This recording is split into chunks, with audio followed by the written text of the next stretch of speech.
मेरे साथ बोलिए, ऐसी कोई बीमारी नहीं जिसकी कोई दवाई नहीं, ऐसी कोई समस्या नहीं जिसका समाधान नहीं। मानव निर्मित कोई भी समस्या लाइलाज नहीं होती। मानव निर्मित कोई भी समस्या विश्वव्यापी नहीं होती। मानव निर्मित समस्या का समाधान मानव को ही करना पड़ता है और हम मानव निर्मित समस्या से ही परेशान हैं। हम लोग गर्मी से परेशान नहीं है, वो दैविक समस्या है, लेकिन बहुत परेशान नहीं है। हम भूकंप से ज़्यादा परेशान नहीं है, हम बाढ़ से बहुत परेशान नहीं है, हम तूफान से नहीं परेशान हैं। ये दैवीय समस्याएं हैं। हम किससे परेशान हैं? घूसखोरी, कमीशनखोरी, जमाखोरी, मिलावटखोरी, कालाबाजारी, नशा तस्करी, मानव तस्करी, सोना तस्करी, चंदन तस्करी, हथियार तस्करी, किडनैपिंग, फिरौती, अपहरण, धर्मांतरण, घुसपैठ, लव जिहाद, लैंड जिहाद, माओवाद, नक्सलवाद, जिहाद, मजहबी उन्माद, अलगाववाद, आतंकवाद, इसी से परेशान है या भूकंप, बाढ़, सुनामी से परेशान है? जोर से बोलिए जरा। ऐसे बात नहीं बनेगी। आपको केवल सुनना नहीं है, लगातार बोलते जाना है मेरे साथ। हम वन वे संवाद नहीं करते, हम आपसे चर्चा कर रहे हैं। हम मानव निर्मित समस्याओं से परेशान है या दैवीय समस्याओं से परेशान है? जोर से बोलिए जरा। और मानव निर्मित कोई समस्या लाइलाज होती नहीं। मैं एक वकील के नाते नहीं कह रहा हूं, मैं एक इंजीनियर के नाते कह रहा हूं। पहले मैं इंजीनियर था, वकालत तो मैंने बाद में किया। और मानव निर्मित समस्या का समाधान मानव को ही करना है।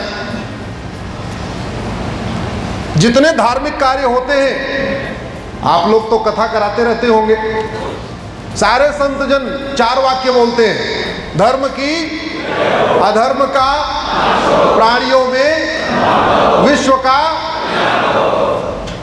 इसमें मेरी अपनी समझ है, इस चारों वाक्य में सबसे इंपॉर्टेंट है अधर्म का नाश। धर्म की जय करने से अधर्म का नाश नहीं होता, अधर्म का नाश करने से धर्म की जय होती है।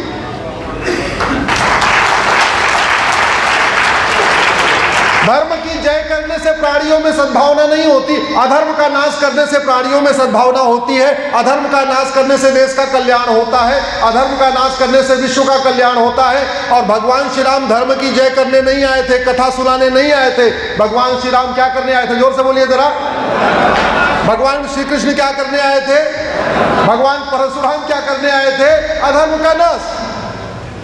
सब कुछ वेदों में लिखा है, सब कुछ पुराणों में लिखा है, लेकिन हमारी दृष्टि बदल गई है, हम समझने की कोशिश ही नहीं कर रहे। जो समस्या भारत में है वो सिंगापुर में नहीं है। क्यों? क्योंकि भारत में राम मंदिर है और सिंगापुर में राम नीति है। राम नीति है भय बिन होय न प्रीत। जो समस्या भारत में है वो चीन में नहीं है। क्यों? चीन में कृष्ण का मंदिर भले नहीं है, लेकिन चीन में कृष्ण नीति है सठे साठ्यम समाचरित। हमारे पास राम मंदिर है, हनुमान मंदिर है, कृष्ण मंदिर है, महावीर मंदिर है, जैन मंदिर है, बौद्ध मंदिर है, सिखों का गुरुद्वारा है, सब कुछ है जहां से धर्म की जय होती है। अधर्म का नाश करने वाला हमारे पास सिस्टम नहीं है। और इसीलिए हम जिन समस्याओं से परेशान हैं, दुनिया के कई देश उससे ऊपर उठ चुके हैं। सिंगापुर में सतयुग है, भारत में कलयुग है। सवाल यह है, रामकृष्ण महावीर के देश में कलयुग क्यों है? भगवान बुद्ध के देश में कलयुग क्यों है? हमारे 10 गुरुओं के देश में कलयुग क्यों है? सिंगापुर में क्यों सतयुग है? कभी सोचा ही नहीं।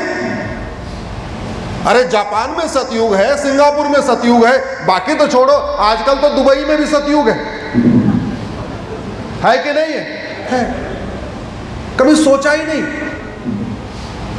मुझे एक बात खुद सोच समझ के बताना, भारत की कौन सी समस्या पूरी दुनिया में है?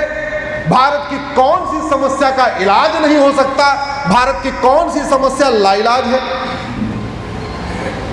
कोई नहीं। सोचना, आराम से सोचना। तो फिर गड़बड़ क्या हो रही है? गड़बड़ ये हो रही है पहले 4 वर्ण थे और चारों का काम का बंटवारा था। ब्राह्मण का काम था धर्म की जय करना, और क्षत्रिय और राजा और शासक का काम था अधर्म का। आज राजवाड़ा नहीं रह गया, अब सरकार बन गई, तो आज की डेट में समाज का कार्य है धर्म की जय करना और शासन का काम है अधर्म का नाश करना। गाय की सेवा करना धर्म की जय है, गौशाला चलाना धर्म की, लेकिन गाय की सेवा करने से, गौशाला चलाने से गाय बचेगी क्या? नहीं, गाय तब बचेगी जब गौ तस्कर जेल में होगा, और गौ तस्कर को जेल में डालना किसका काम है? जोर से बोलिए जरा, शासन का। आप गौशाला चलाइए, गाय को खिलाइए पिलाइए, 6 साल उसको गाय को तैयार करिए रोटी खिला खिला के, एक दिन आएगा गौ तस्कर आपकी गाय लेके जाएगा, काट के खा जाएगा। लो कर लो बात। इसलिए समाज तो अपना कार्य कर रहा है, लेकिन शासन अपना कार्य नहीं कर रहा है, ये समस्या है। और हम लोग आजकल देखते हैं व्हाट्सएप पे खूब चलता है, जागो हिंदू जागो।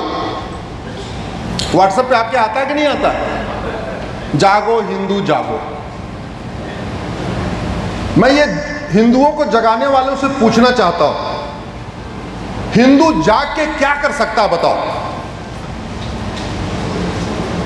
होना चाहिए जागो सरकार जागो, जागो सांसद जागो, जागो विधायक जागो, जागो मंत्री जागो, लेकिन उल्टा चल रहा है, जागो हिंदू जागो जागो। अरे जाग के हिंदू क्या कर लेगा? कन्हैया लाल जागे थे ना, उदयपुर के कन्हैया लाल जाग गए थे, लिखा आई सपोर्ट नूपुर शर्मा। क्या हो गया? जोर से बोलिए जरा, गला काट दिया। कन्हैया लाल जागे तो गला कट गया, जिन लोगों ने कन्हैया लाल का गला काटा उनका गला कटा क्या आज तक? जोर से बोलिए जरा, नहीं।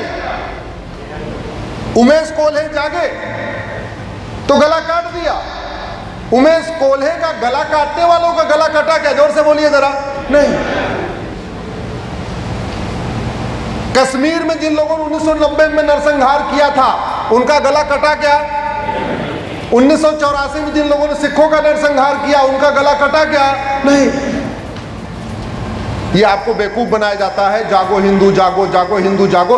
उल्टा बोलना शुरू करिए, जागो सांसद जागो, जागो विधायक जागो, जागो मंत्री जागो, जागो सरकार जागो।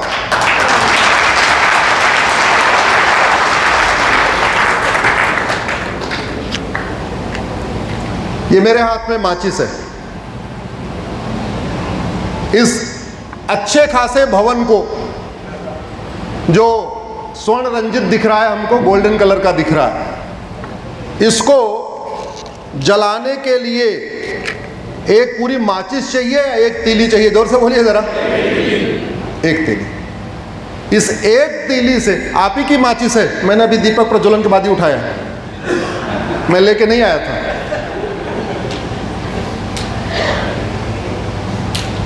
इस पूरे भवन को, इतने अच्छे खासे हॉल को, इस विवाह स्थल को, इस कार्यक्रम स्थल को, जो इतना भव्य बना हुआ है, दिव्य बना हुआ है, इसको जलाने के लिए पूरी माचिस चाहिए या सिंपल एक तीली चाहिए? जोर से बोलिए जरा, एक।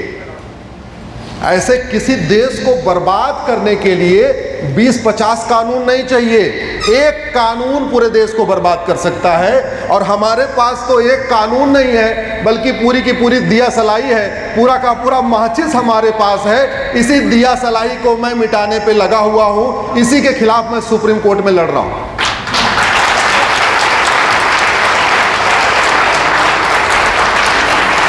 एक बात हमने कभी सोचा ही नहीं, जिसकी नीयत खराब है वो अच्छा काम करेगा बुरा काम करेगा? जोर से बोलिए जरा, बुरा काम। अंग्रेज यहां पे देश को आबाद करने आए थे या देश को बर्बाद करने आए थे? तो अंग्रेज, इसका मतलब अपने शासन में जितने भी नियम कानून बनाए वो देश को बर्बाद करने के लिए बनाया होगा, आबाद करने के लिए? तो हमारी सरकार जैसे बनी, जैसे ही देश आजाद हुआ, हमारी सरकारों का क्या काम था? सारे अंग्रेजी कानून खत्म कर देते। मुगल यहाँ देश को आबाद करने आए थे, कब्जा करने आए थे, बर्बाद करने आए थे, लूटने बांटने आए थे, या भारत को दोबारा सोने की चिड़िया बनाने आए थे? जोर से बोलिए जरा। तो जैसे ही देश आजाद हुआ, हमारे वाले सरकारों को क्या करना था? सारे मुगलिया नियम कानून खत्म कर देते। देश का विभाजन किस आधार पे हुआ था? जोर से बोलिए जरा। मजहब के आधार पे। 75 साल पहले विभाजन हुआ था। जिस पाक नापाक की सोच ने देश का विभाजन कराया था, और ये पाक नापाक की सोच जिस स्कूल से जनरेट होती है, उन स्कूलों की संख्या बढ़ रही है कि घट रही है? जोर से बताइए। बढ़ रही है। तो अगर उन स्कूलों की संख्या बढ़ रही है, तो पाक नापाक की सोच बढ़ रही कि घट रही है? बढ़ रही है। तो अगर स्कूल बढ़ रहे हैं, सोच बढ़ रही, तो खतरा बढ़ रहा है कि घट रहा है?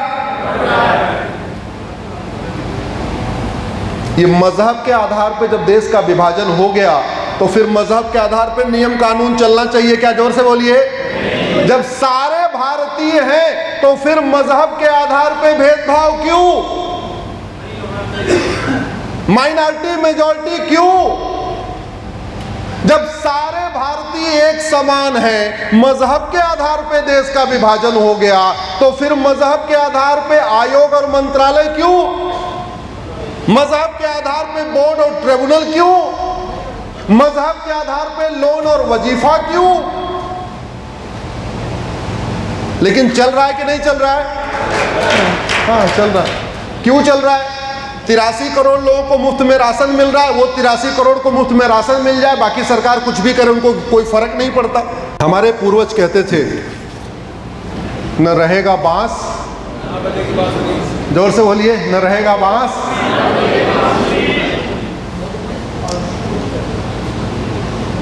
एक्चुअली किसी समस्या का समाधान करने के लिए बहुत वो अमेरिका की तरफ देखना नहीं है। हमारे पूर्वज क्या कहते थे उसको समझने की जरूरत है। मैं गांव का रहने वाला हूं। आप में से कुछ लोग गांव के होंगे, जिनका कनेक्शन होगा गांव से, पीछे बैठे हुए। तो गांव में क्या है, कुत्तों का झुंड होता है। 5-7 कुत्ते एक साथ चलते हैं। शहर में कम होते हैं, गांव में ज्यादा होते हैं।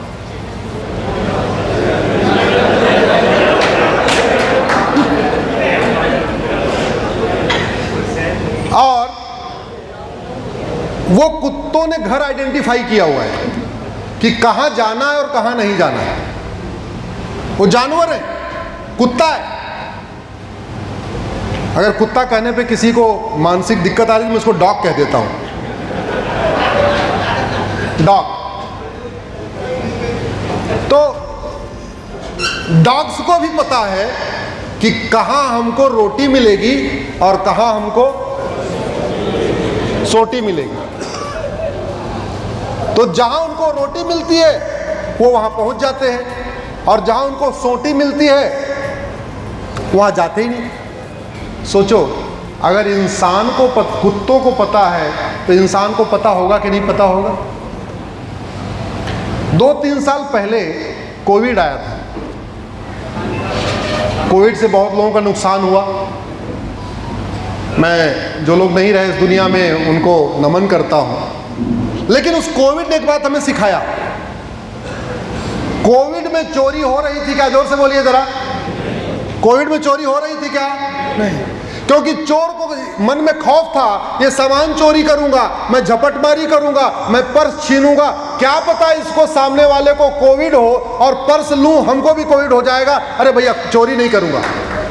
चोरी बंद हुई कि नहीं बंद हुई? क्यों बंद हो गई? मन में खौफ। कोविड के समय में अपहरण हो रहा था क्या? जोर से बोलिए जरा। एकदम राम राज्य आया हुआ था, एकदम सतयुग चल रहा था। कोई चोरी नहीं, कोई झपटमारी नहीं, कोई अपहरण नहीं। क्यों? अपहरण करने वाले के मन में खौफ था, जिसको किडनैप करूंगा, जिसको उठाऊंगा, क्या पता इसको कोई। आजकल आपके यहाँ एक्सटॉर्शन हो रहा है। आप फिरौती मांगी जा रही, नहीं मांगी नहीं जा रही है? लाला जी, मांगी जा रही है। अरे लाला जी से नहीं मांग रहे भाई, मैं तो ऐसे कह रहा हूं। अब देखो, दोपहर में उनके यहाँ मैं अल्पाहार करके आया हूं, तो अल्पाहार किया तो मैं तो उन्हीं की बात करूंगा ना। आप लोगों ने अल्पाहार कराया नहीं मुझे। डॉक्टर साहब अपना फार्म हाउस घुमा के लाए, लाला जी ने मुझे ब्रेकफास्ट कराया, तो मैं इसलिए दो ही, और आप भी मिले हमें, तो जो मिले बस उन्हीं की बात कर रहा हूं। तो श्री गंगानगर में फिरौती चल रही कि नहीं चल रही आजकल? जोर से बोलो। श्री गंगानगर में ड्रग कारोबार चल रहा है कि नहीं आजकल? श्री गंगानगर में धर्मांतरण चल रहा है कि नहीं? कोविड के समय कोई अपहरण फिरौती मांग रहा था क्या? कोविड के समय ड्रग कारोबार चल रहा था क्या? नहीं। क्यों? क्योंकि ड्रग कारोबार कैश में होता है, मन में खौफ था, नशा बेचूंगा, नोट लूंगा, क्या पता इसी नोट में कोविड आ जाए, हमारी जान चली जाए। यह होता है कानून का खौफ। मैं भारत में ऐसा ही कानून का खौफ पैदा करना चाहता हूं। मैं ऐसा ही खौफ पैदा करना चाहता हूं कि कोई भी व्यक्ति अधर्म करने से पहले, गलत काम करने से पहले 100 बार सोचे, मन में जैसे पहले कोविड का खौफ था, ऐसे ही मैं कानून का खौफ पैदा करना चाहता हूं। देश सुरक्षित तभी होता है जब शिक्षा में संस्कार हो और कानून का खौफ। घूसखोरी किस में होती है? जोर से बोलिए। कैश में होती है या चेक से होती है? कैश। अब मेरे साथ जोर जोर बोलिए, घूसखोरी कैश में। जोर से बोलिए। कमीशन खोरी कैश में, सूदखोरी कैश में, नशा तस्करी, हथियार तस्करी कैश में, गौ तस्करी कैश में, सोना तस्करी कैश में, चंदन तस्करी कैश में, अपहरण कैश में, फिरौती कैश में, चोरी डकैती, झपटमारी कैश में, कालाबाजारी कैश में, मुनाफाखोरी कैश में, मिलावटखोरी कैश में, हवालाबाजी कैश में, कबूतरबाजी कैश में, तोलाबाजी कैश में, नकली शराब कैश में, सट्टाबाजी कैश में, हवलदार, तहसीलदार, पेशकार कैश में, फर्जी आधार कैश में, फर्जी राशन कार्ड कैश में, फर्जी ड्राइविंग लाइसेंस कैश में, फर्जी बर्थ सर्टिफिकेट कैश में, फर्जी वोटर आईडी कैश में, अलगाववादियों की फंडिंग, अरे जोर से बोलो यार, अलगाववादियों की फंडिंग कैश में, माओवादियों की फंडिंग, नक्सलियों की फंडिंग, जिहादियों की फंडिंग, मिशनरियों की फंडिंग, जज साहब के घर में, अरे नोटों का बोरा दिल्ली में मिला था, कप्तान साहब, कलेक्टर साहब, लेखाधिकारी, मुंशी जी, मुंसब साहब, सांसद जी, विधायक जी, पार्षद जी, प्रधान जी, जेई साहब, एई साहब, एक्सीएन साहब, डॉक्टर साहब, अरे सरकारी डॉक्टर की बात कर रहा हूं, सरकारी वाले जो पोस्टमार्टम बनाते हैं उसमें कुछ लोगों को बरी कर देते हैं, मैं उसकी बात कर रहा हूं। जातिवाद की फंडिंग कैश में, भाषावाद की फंडिंग कैश में, क्षेत्रवाद की फंडिंग कैश में, अलगाववाद की फंडिंग कैश में, अगड़ा पिछड़ा कैश में, बालू माफिया कैश में, खनन माफिया कैश में। भारत के 90% अपराध किसमें होते हैं? जोर से बोलिए। भारत में 90% अधर्म के कार्य किसमें होते हैं? और दादा क्या कहते थे? न रहेगा बांस, कैश खत्म कर दो, 90% समस्या खत्म। हो सकता है नहीं हो सकता? और मैंने आपको पहले ही कहा, 100 रुपए से बड़ी नोट बंद हो जाए, 25% भ्रष्टाचार, अपराध, अलगाववाद, कट्टरवाद, जिहाद, मजहबी उन्माद खत्म हो जाएगा। 5000 रुपए से महंगे सामान का कैश लेन देन बंद कर दे, 25% और यानी टोटल 50% अलगाववाद, कट्टरवाद, जिहाद, मजहबी उन्माद, धर्मांतरण, घुसपैठ बंद हो जाएगी। 50,000 रुपए से महंगी प्रॉपर्टी को आधार से लिंक कर दिया जाए, 25% और यानी टोटल 75% घूसखोरी, कमीशनखोरी, जमाखोरी, मिलावटखोरी, कालाबाजारी, नशा तस्करी, माओवाद, नक्सलवाद, धर्मांतरण, घुसपैठ बंद हो जाएगी।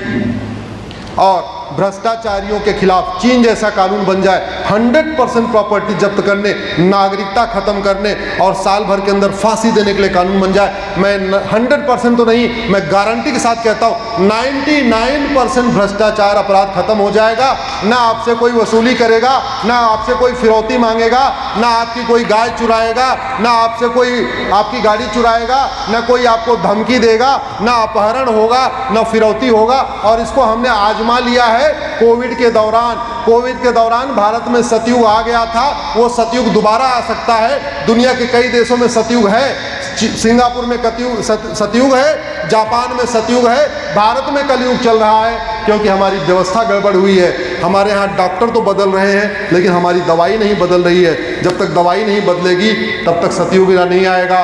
इति चतुर्थ अध्याय। भारत माता की।